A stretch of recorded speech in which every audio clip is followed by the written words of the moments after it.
This is a mental health crisis that we're facing in our nation right now. In the last decade, suicide rates have risen 71% for youth ages 10 to 24. It destroys the entire family. What are we going to do about it? Instead of just talking about it, let's implement some things. It's a message of hope. It's a message of awareness. I don't go out into the darkness to save you because honestly, I can't save you, but I can let you borrow some of my light to show you the light that's already within you. Spirituality and capitalism belong together. Those thoughts, those feelings, that comes from something bigger than I am.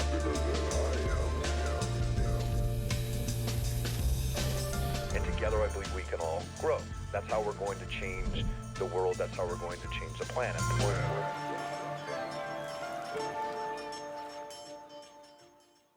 All right, so today on The Spiritual Capitalist, I'm joined by Elysia Butler, and I would call her a rule breaker, and a rule breaker that is teaching children, more importantly, how to break their own rules and how to be their own heroes.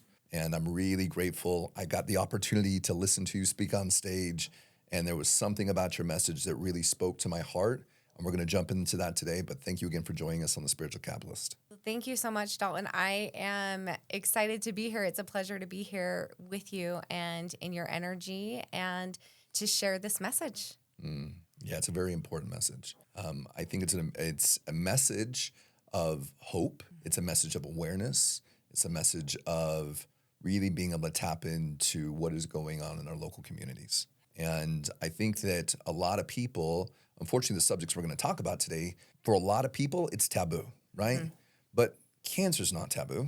You know what I mean? It's like, this is not a taboo. This is a mental health crisis that we're facing in our nation right now. And that is, on one side, we're facing addiction. On the other side, we're facing suicide. Mm-hmm. And we know that this really affects most people's homes. Someone in someone's life is dealing with one or two of those things very close, right? And so now is the opportunity for us to speak about this, but more importantly than just speaking about doing something about it. And instead of waiting until we're in this moment in time of crisis, that we're actually being proactive instead of reactive. Yes, and that is my whole mission with it, is catching kids before they fall, empower them to be their own heroes. In the last decade, suicide rates have risen 71% for youth ages 10 to 24. 10. That is just heartbreaking. I think a lot of people's families have been affected by that. And when a child in a household passes away because of suicide, and this show is going to be a little bit heavy today, and I know that for the listeners, but I think, again, this is important, right? We need to bring awareness to this, but when a child passes away in a home, it destroys the entire family. And it is something that I don't know that anybody ever actually truly heals from. And they say, time heals all wounds. But that is not one of those things that you just slowly start to push away, nor do you want to push away. And I think that's something that it continues to affect people for a lifetime. Yeah, and as you said that, like, what came to my mind is time shifts all wounds.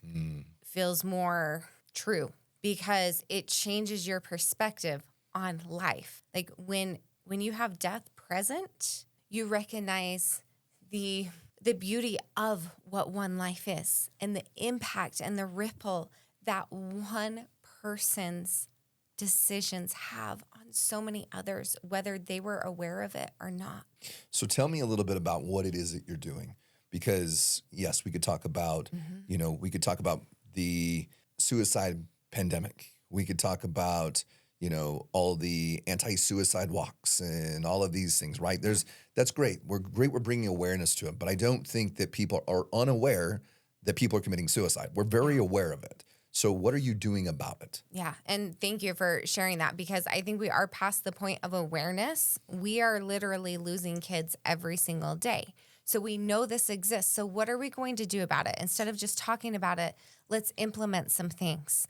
Let's teach them resilience. I actually believe that resilience is the way we empower kids. And empowered kids do not take their life when they believe in themselves. And the way that I do this is through Joseph Campbell's hero's journey of empowerment. He studied thousands of myths of people from the beginning of time, that there's a pattern. Once you recognize the pattern and you can see yourself as your own hero, there's actually a study that came out in 2023 that says when you view your life as if you are the hero in your own story, you are happier, healthier, and have overall better well-being. So if we can just shift that perspective and zoom out and watch our life that way, and more importantly for me is teach our kids to view that, yeah, there's going to be ups and downs, but you can choose how you want to feel each day. There's going to be people who say mean things. As kids, as adults, you're always going to have that. But we've got to look at going, well, is this really about me? Is it about me? And letting go and figuring out who they really want to be. How did you come to, like, I've watched you in a very short period of time pour your life force.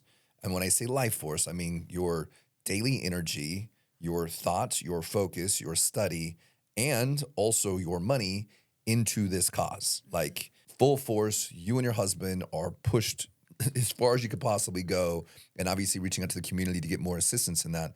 But what led you to this point in time of having such tenacity for something that you're so driven towards solving? Yeah, there's a few catalysts with this. And the first one is that I know what it's like to have a child who doesn't want to live. And my little boy was just 7. And he would say daily how much he hated himself, that our family, the world would be better off without him. And I knew he was struggling, but I didn't know how bad it was until I saw him attempt to end it all right in front of me. At 7? At 7. Jeez. And my background, my degree's in psychology. So I actually had done studies on my own child in his childhood leading up to this. I was aware that there were some things going on.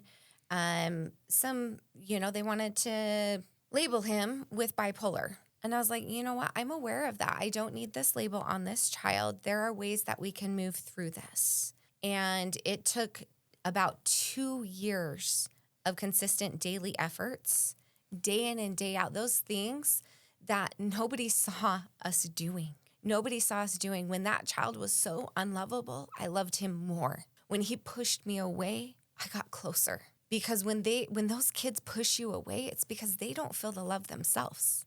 And then when you have a kid yelling at you and telling you he hates you and you're stupid and you're ugly and banging on the doors, all of that, I wanted to hide behind the doors. And there were many times I did. Like, I don't know what to do.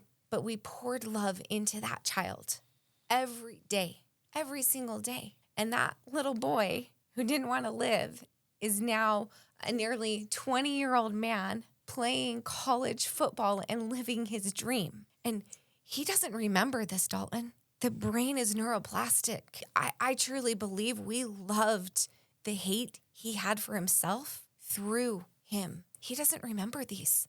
And, I'd have to dive in more. I don't know all the reasons why, but I know that child believes in himself because we believed in him. We empowered him to know he's worth it. We couldn't do it for him, but he sees his worth every single day. Yeah. What a powerful gift as a parent to be able to give that, and also you recognizing and you were aware because of your background, because of the skill sets you had, to be able to be aware that there's something going on with my child and I now need to give more. Because a lot of, I know a lot of parents. I am not a parent. I don't have children.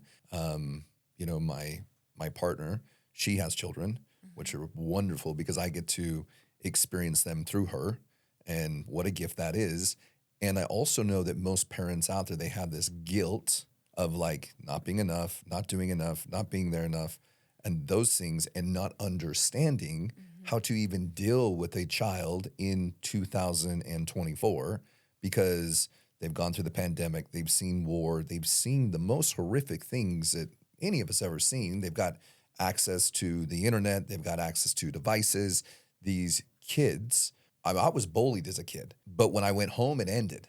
But these kids are hit up through TikTok and Facebook and Instagram and all of that, and it just tears down their values even more, not to mention comparing themselves to so many different images in the world of not enough.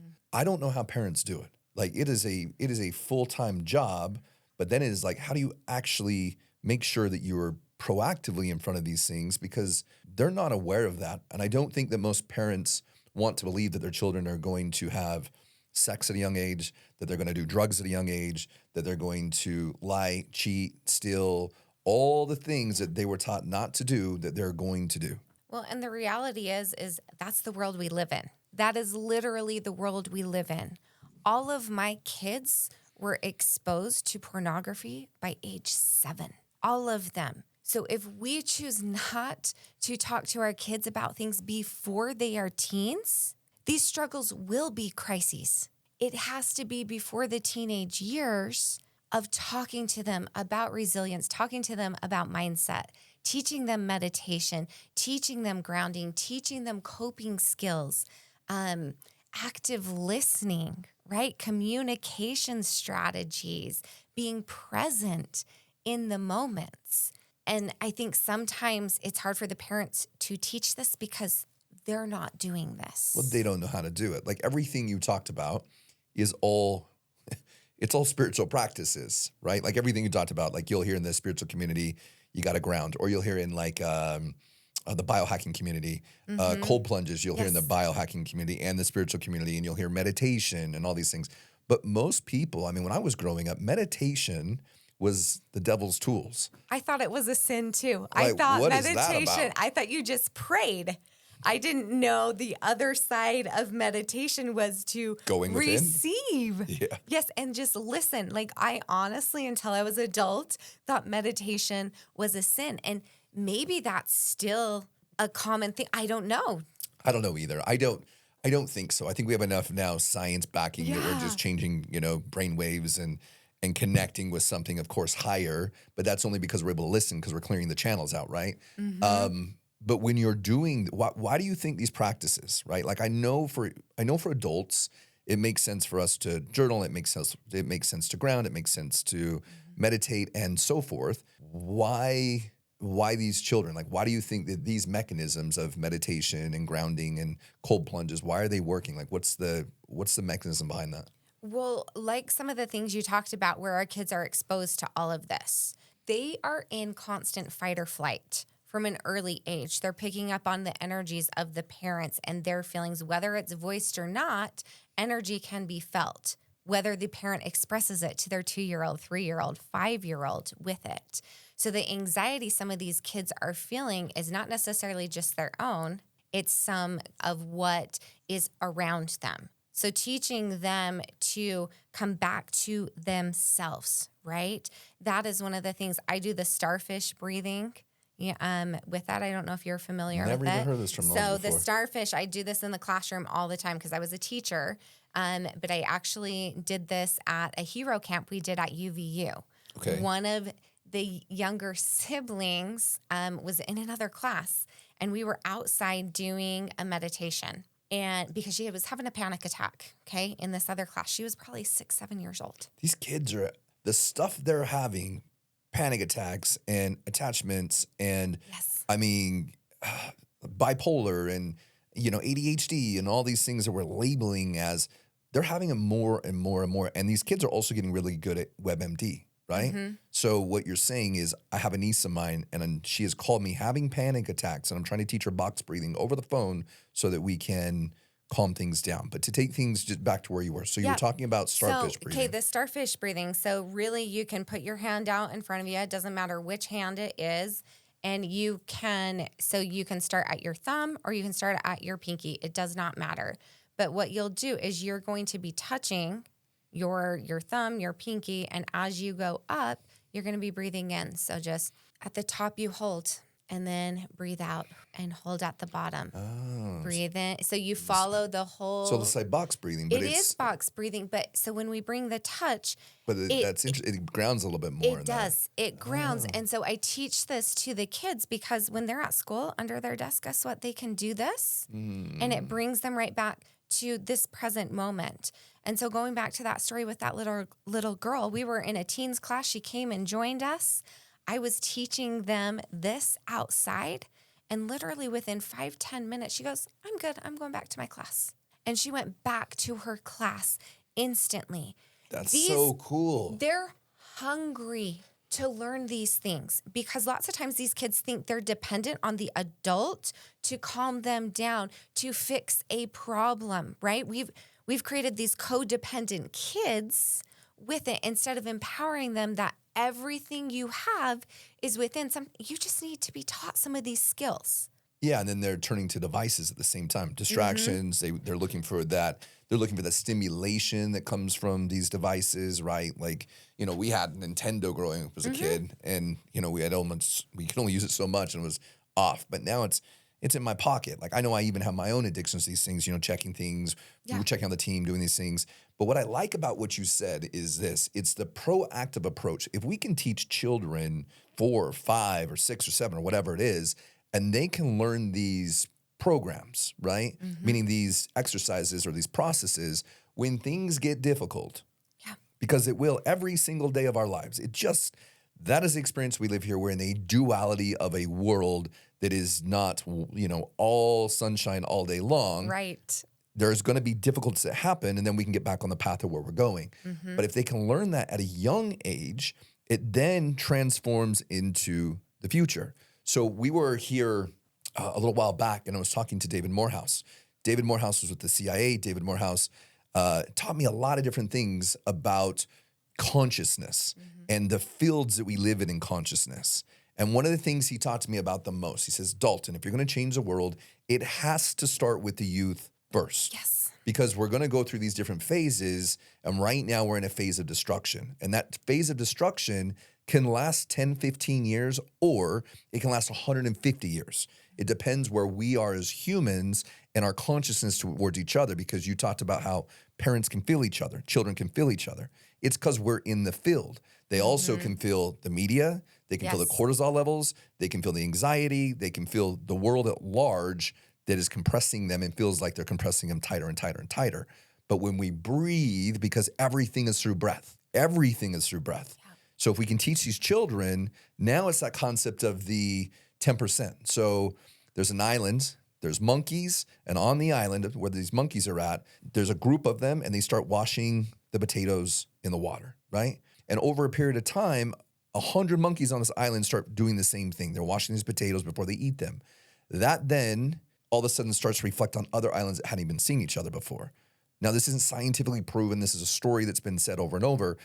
And that 10%, though, it takes 10% of humanity to rise awareness and consciousness.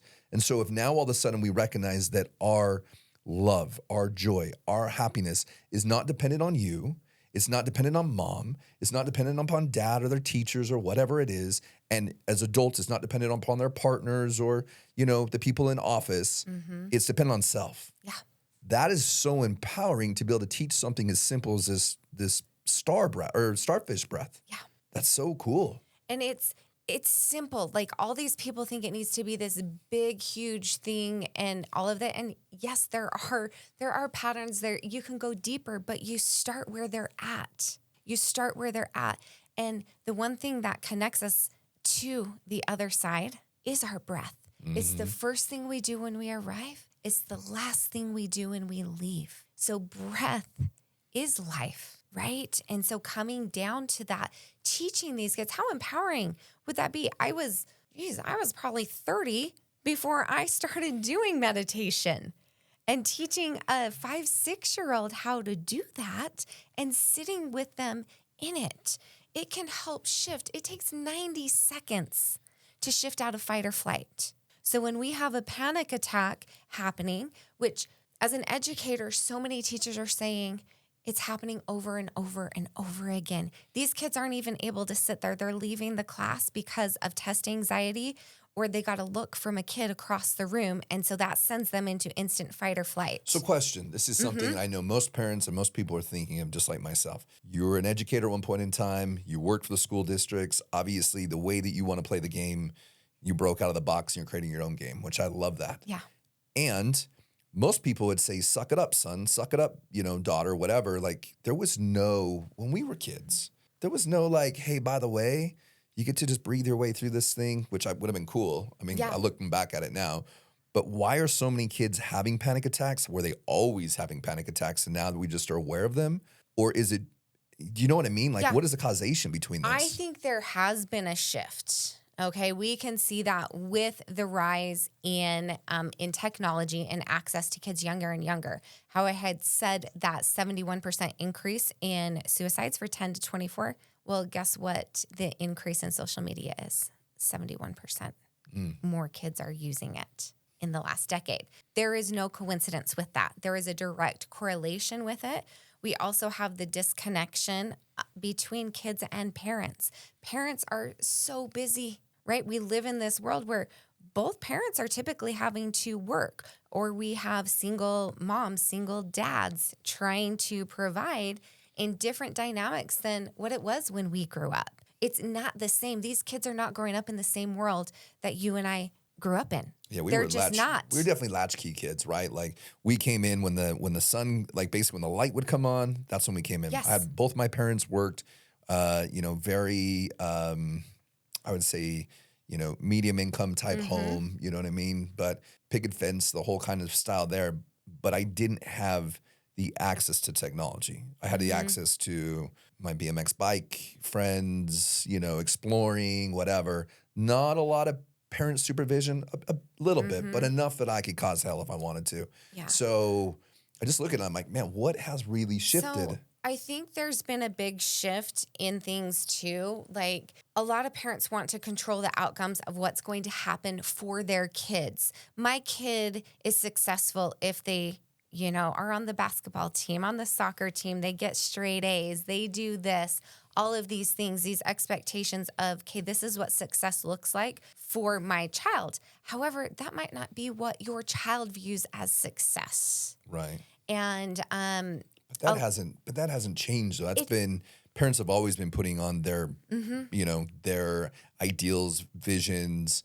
You're right. I would say the things that they didn't actually do in life. They put those expectations on children, right? I think now we're seeing more parents intervening and kind of trying to make the path clear for their kids to not have to have the struggles that they had. A lot more kind of intervention if something doesn't go the way they expected it for their child. Right. They're wanting to clear that.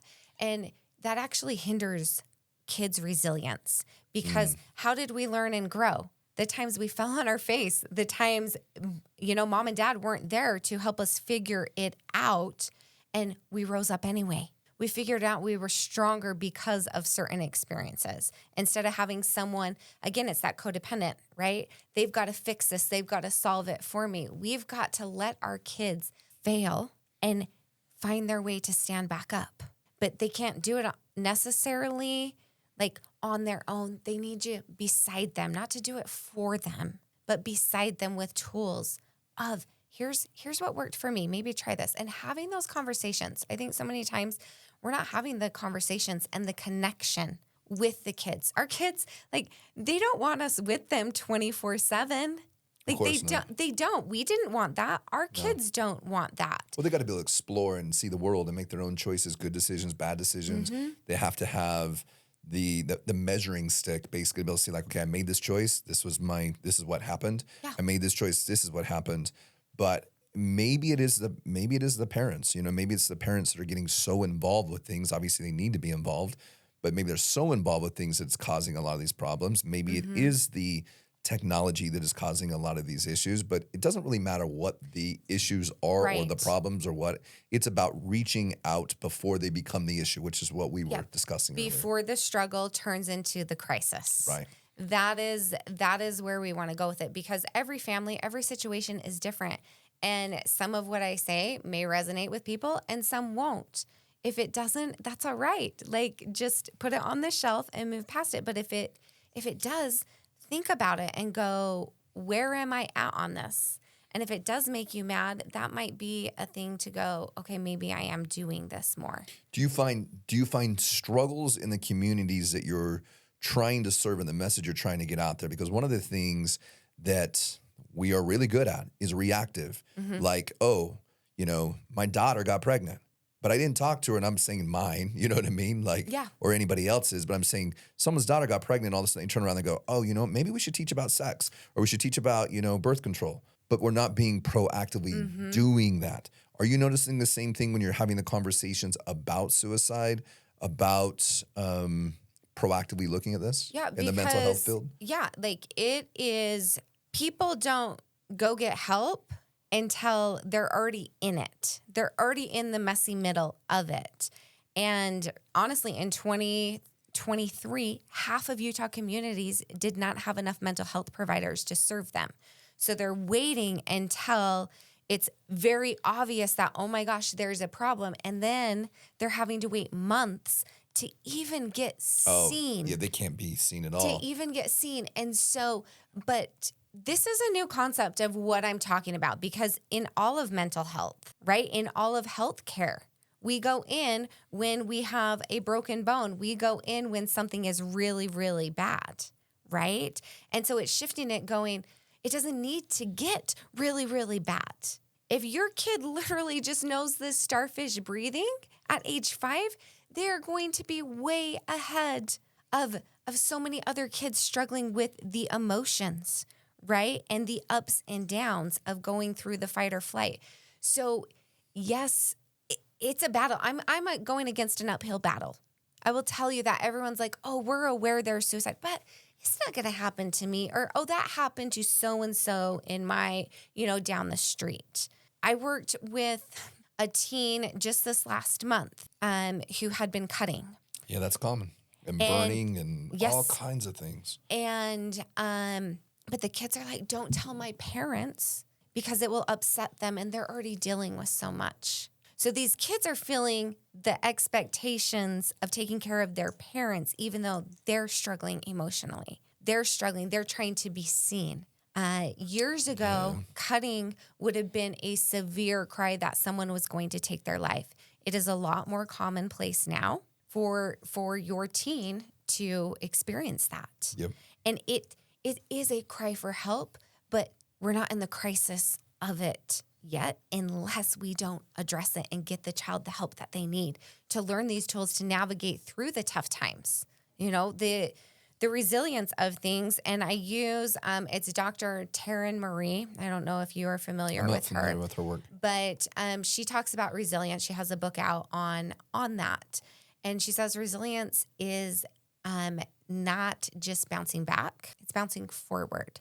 And I add on to that, it's not bouncing back, it's moving forward and moving through something with hope, with purpose, with the goals to figure it out. Because you're not going to be the same person you were before a situation, right? Whether it's a conversation, like you and I are going to have different perspectives, different things after having this conversation before we had it, right? So when you have a situation that happens, you are changed. You're not going to go back to who you were. You're going to bounce forward with a new view, a new perspective on life, on things.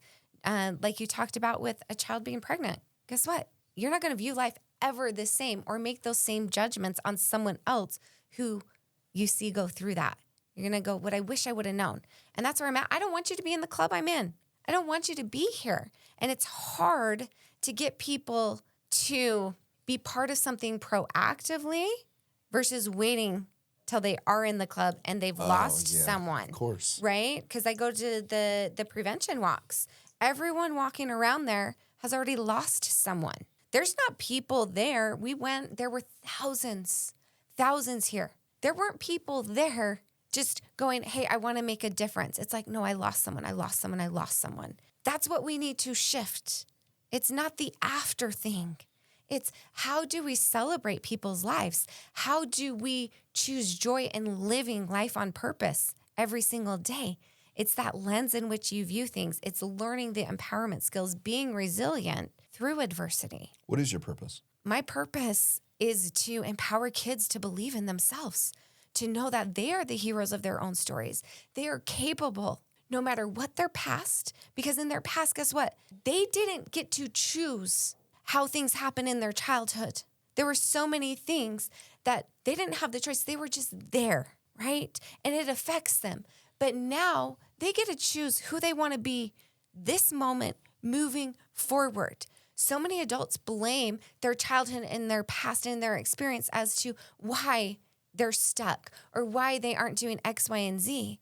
I don't buy that for these kids. Not anymore. Not anymore, and not for these adults. You get to choose. How do you want to show up? How do you want to feel? If you want to continue staying in that cave like Joseph Campbell talks about, that dark night of the soul, staying there and making that your normal reality, by all means, you can stay there. And the darkness will let you stay as long as you allow it. And you have the choice to step out of that. And if you don't have the light within you, reach out to someone else and say, hey, I'm struggling, because it takes bravery to say, I need help. So reaching out your hand to say, I need help. But for me and the work that I do, I don't go out into the darkness to save you, because honestly, I can't save you, but I can let you borrow some of my light to show you the light that's already within you, that you just lost for a minute. You just lost it. And it's okay, because we all get lost sometimes, right? We all get lost. Oh, yeah. I know I've been lost many times in my life, right? And it's like, wait a minute, where is that thing? Like, where is that lighthouse? Because you're walking, you're in the dark, and if someone gives you a little bit of light, at least there's a direction there. And I do think it's very important that nobody does it for you, because nobody can do it for you.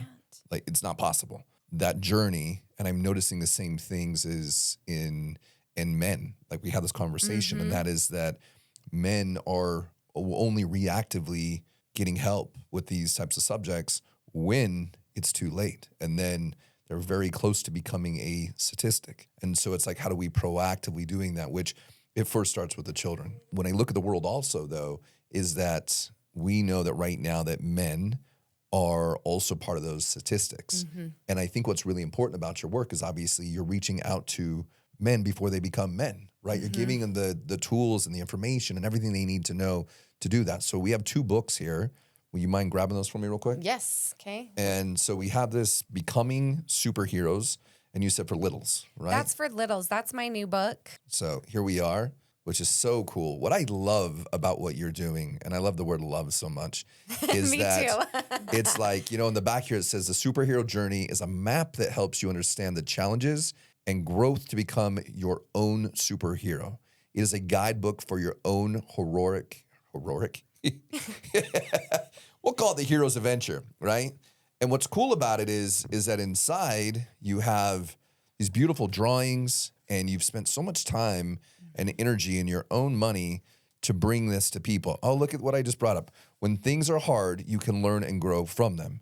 Number 1, take 3 deep breaths. Number 2, stay positive. Number 3, take smaller steps and make things easier. How cool is that? And I think it's amazing that you're bringing this to children at a young age. So listen, parents out there, or uncles or nieces, or aunts, or whoever out there that has a family member that has children, like this could be like one of their new books that is going to give them lessons, and it's going to give them tools that they can use by the time they get into pre-K and so on, because these kids are going to be like parents. These kids are going to be harassed. These kids are going to be made fun of, just like you were, no different.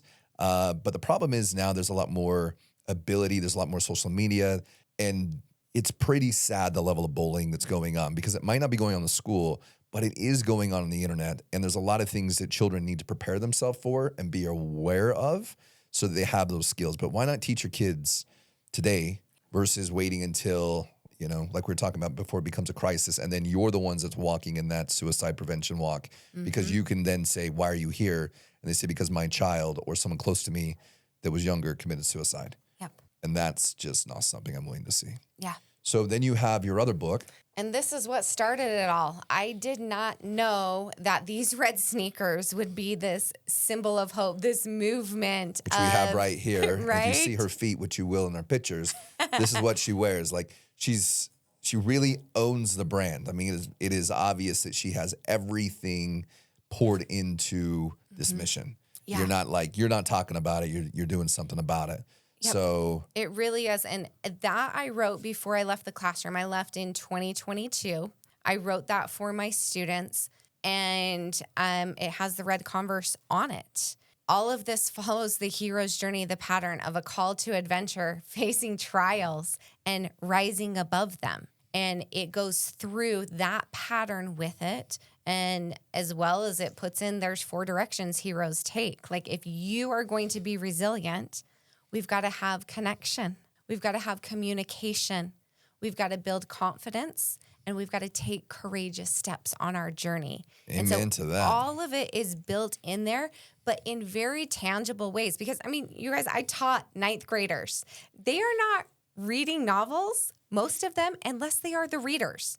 And so it's in bite-sized, implementable tools. Like anybody could open up to any page and go, oh, I could use this today. So if we can give this to our kids in these ways that they recognize it and let them talk about it, ask them questions. Don't talk at them and say, oh, you should do this. Say, what did you think of that? Tell me more about it. How does this make you feel? I love it. Right? Hope lights purpose within us and around us. Hope gives you belief. Trust the impossible is possible. The power is within you to choose hope. The direction you go after facing a challenge is up to you. Empowering yourself to believe that you can do things that are hard and scary. Believe in something bigger than yourself. You are becoming stronger as you overcome trials you are worth believing in. Love it. Like, how powerful. So, but we're not here to talk about you like selling books. No. That's not what this is about. But this is part of your mission. So look, if you're not in Utah, which is where this program is taking place currently in the moment, in high schools, in schools, you're working with lots of teenagers. This is a way to get the knowledge of what your program is about and put it into the hands of, I mean, I would even say this book goes in the hands of everybody because everybody is facing a silent battle inside. I don't care who they are. They're facing something, and most people don't have a way or anybody to reach out to. And at least something like this can be part of that lighting the path, just like these candles here. Yeah. So absolutely. what are you doing then in schools? Like, what is the mission? Now that we're aware of the awareness of we've got to be proactive.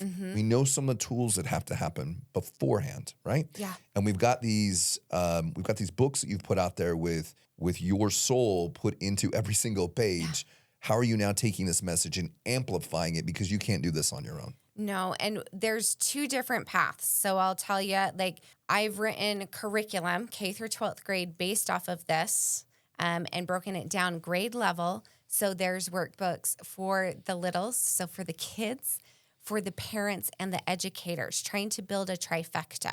So I'm working with some universities, the State Board of Education, to get this curriculum approved to get into the schools. I already have teachers doing this, on their own, but on a large scale, getting this statewide. And, my vision is that it's nationwide, that it's global. There's lots of different things, but we're starting there with it on that part. Then the other is with the foundation side of what we do. We have a Hope Hero Ambassador program, and I nationally certify teens and young adults in suicide prevention. And they're also trained in, we call it the Hero's Compass.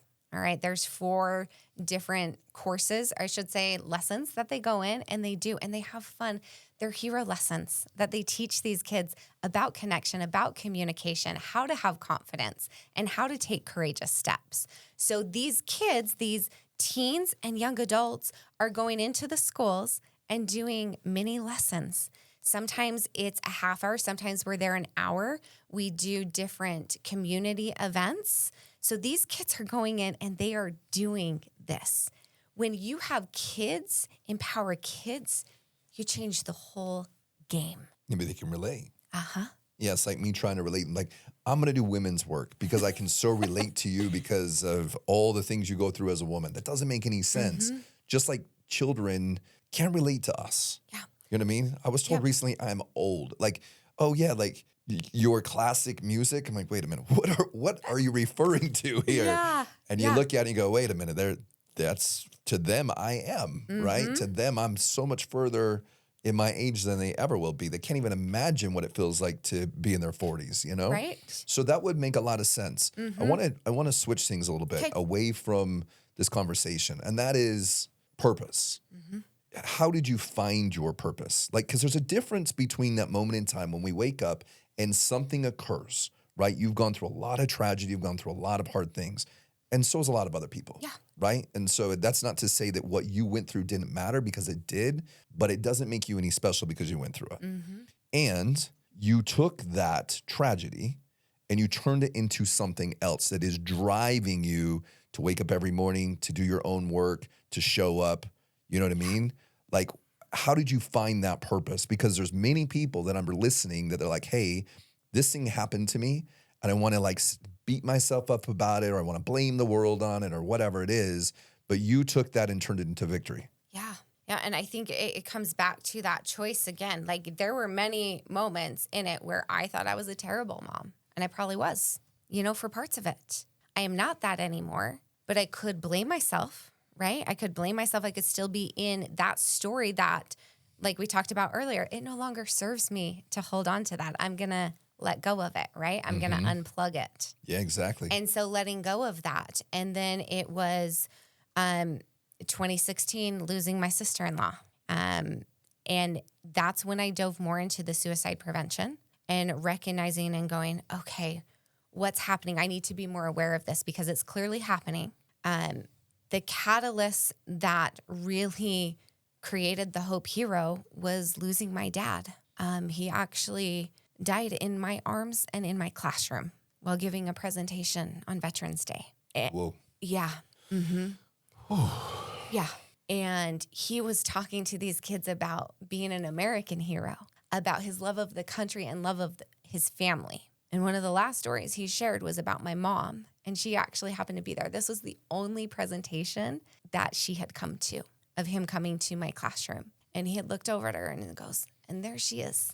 That's the love of my life. Gosh. It's pretty. So when you talk about purpose, it's love. It's love, and making sure that those people that are in your life know they matter. They know they matter, because before that, when we had talked about this, I was going to be an administrator. If you guys just look at me, clearly I don't like to follow the rules, let alone enforce rules I don't believe in, right?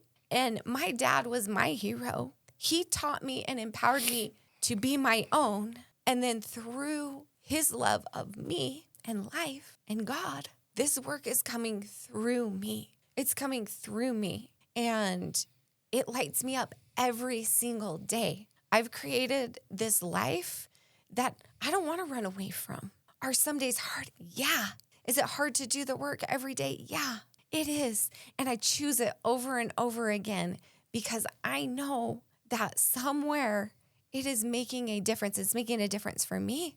It's making a difference for my nephew who's right here. It's making a difference for my kids' friends, people who are watching, whatever I'm doing on social media. And like you talked about, it's not all rainbows, right? It's not all of that, but I get up and I do it because I love life. I'm not drifting anymore. I know, and I walk with purpose and making sure I'm intentional that what I'm doing is adding to that purpose of empowering myself and empowering others to believe in themselves, that they're worth it. It doesn't have to look a certain way. It's not right or wrong. It's what is. And you get to choose to stay in the negative side of it, or you get to live in the light and the positive side of it. It's your choice. It doesn't mean there aren't hard days, but I choose to show up every day and walk this because it's the road I'm on and it's the road I'm choosing. Oh, thank you for sharing that. It's definitely choked me up. What a beautiful story about your father and your mom. And I can understand that, and the reason I asked you that is because I think there's a lot of people that get purpose, right? You get this moment in time of having purpose, having that catalyst moment, but very few people take that purpose and do anything with it. Mm-hmm. They talk about words like this, like, I found my purpose and I'm working on it. I found my purpose and I'm discovering it. I found my purpose and those dreams typically, unfortunately, they die with them. Yeah. And my biggest belief is that, well, not one of my biggest, but is definitely something that makes me, I think about quite often, is if you have purpose and a goal or desire or whatever it is, and you're not constantly taking action towards it, those dreams die. But part of what dies is a part of you itself. And so I'd rather play the game and give it what I have and know I lost the game than not get in the arena at all, right? Yeah. So it's, how do you think then people, and even the youth, that they're able to tie into their purpose, they find it, but continue to move on against all adversity? Well, they may not know their purpose yet, right? Because as adults, we're still figuring it out. There's a song that we listen to a lot. It's like, if you've got a dream, chase it, because a dream won't chase you back. Facts. You've got to chase it. If you want something, you've got to do it. No one else is going to do it for you. No one else is coming to be like, hey, here's, the silver platter, and everything you want in life is right here. And those who have been handed the silver platter, guess what? It's probably not the life that they wanted. Yeah, they don't usually value it the same. Right. And so for these kids, and we talked about this earlier, how there were these mentors, these teachers and guides who helped foster the things that you already gravitated towards. You don't have to have it all figured out. None of us have it figured out. Like, literally, I'm just taking steps each day, and I'm like, well, this is where it's leading me today. I haven't lived today yet. I don't know what's coming once we walk out of this room, right? So it's like, I'm going to figure it out along the way. The adults don't have it all figured out. And parents, give yourself permission to let your kids know that you don't have it all figured out. It's okay. And that actually brings you closer together. Absolutely. It brings you closer together. So what is the lesson you have learned by becoming your biggest superhero? Like, what is the greatest lesson you've learned through this whole process? Because we're always learning. Oh, I didn't know this was going to come through. I've taught my daughter to believe in herself, because when I was her age, I didn't have confidence. I thought I was ugly. I'd been told I was ugly my whole life. Must be the redhead thing. Like, they think you have red hair and you're just automatically ugly and kids tease you. But I believed that until I was 25. My daughter knows she's beautiful inside and out. She has this heart. Like, she's watched me chase my dreams. She's watched me fail over and over. And she's seen me through the process, right? I've empowered her that, hey, sweetheart, it's okay. It's okay that I don't know it all. It's okay that you don't know it all. None of us know it all.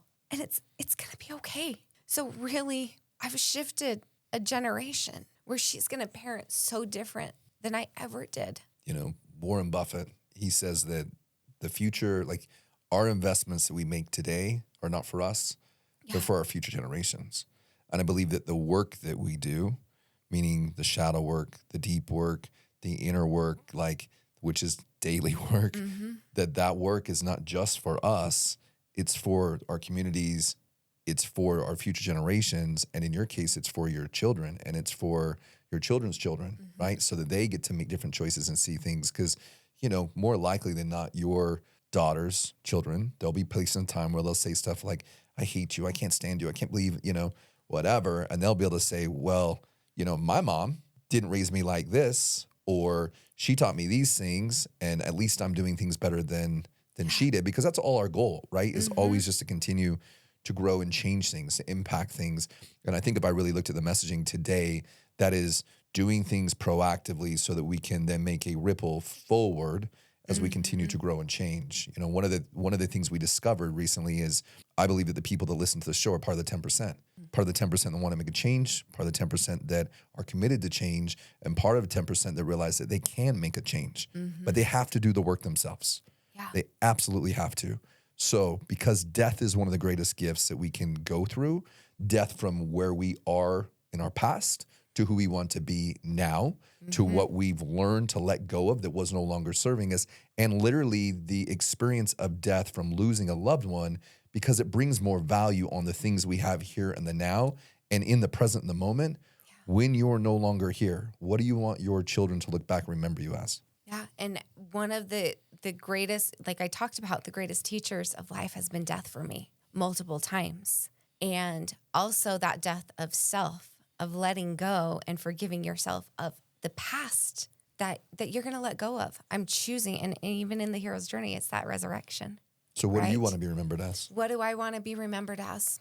I want to be remembered as having fun and making a positive difference on people's life. Like, I want people to feel better because they knew me. Like, feel better about themselves, that they leave a situation, whether it's at a coffee shop, whether it's one time, that they feel better about who they are because I've empowered them to find that light in them. Well, that's what I want. My experience of you and the energy you bring to every room I've ever seen you in, everybody's aware you're there. Whether it's your red shoes, whether it's a style, whether it's your smile, but you have an energy and an essence that you bring into a room that I believe that you live your purpose, your passion for that exact thing. So I really appreciate that about you. I appreciate the work you've done. I appreciate the books and all the sleepless nights and all the things you're doing for people's children, because those things absolutely matter. They matter. What is the things is there any ask that you would ask our listeners to? Like they're listening and you could ask for anything. Let's say we had a genie and you could rub the genie and the genie comes out and says, your wish is my command. What is your wish? Like to ask of people for you and your organization. I want the parents to start educating themselves before their kids are teens. Start taking, and we have courses, resilience. I don't care whether it's with me, with someone. Learn things, learn resilience. Teach your kids, teach yourself. Right? You've got to bring these things in before we get to the chaos of stuff. It's so much easier to handle the struggles that come when you have the skill set before you need it right then. So we've got programs for parents, for resilience and suicide prevention. For kids, it's empowering them to be their own heroes. We have a big event in February coming up, our Red Sneaker Gala. Like I would love to invite people to come to that, to donate. We have sponsorships. We have different things available to help keep this moving forward. I'm going to do it anyway. Yeah, that's a fact. Like, Yeah, I'm going to do it. Nothing's going to slow you down. Those it's- shoes have got, those shoes are going to run for a reason, right? They are. They're going to move. Are. You're going to see you coming. But I'm inviting people to join this movement of hope. Join the rise of resilience. Like that's honestly, we're rising, and I want us to rise as resilient, empowered individuals. And I want these kids to feel empowered so that when they get to young adults, they're not having these same questions of trying to figure it out. They're knowing like, I'll figure it out. It's okay. It doesn't need to fit in a box.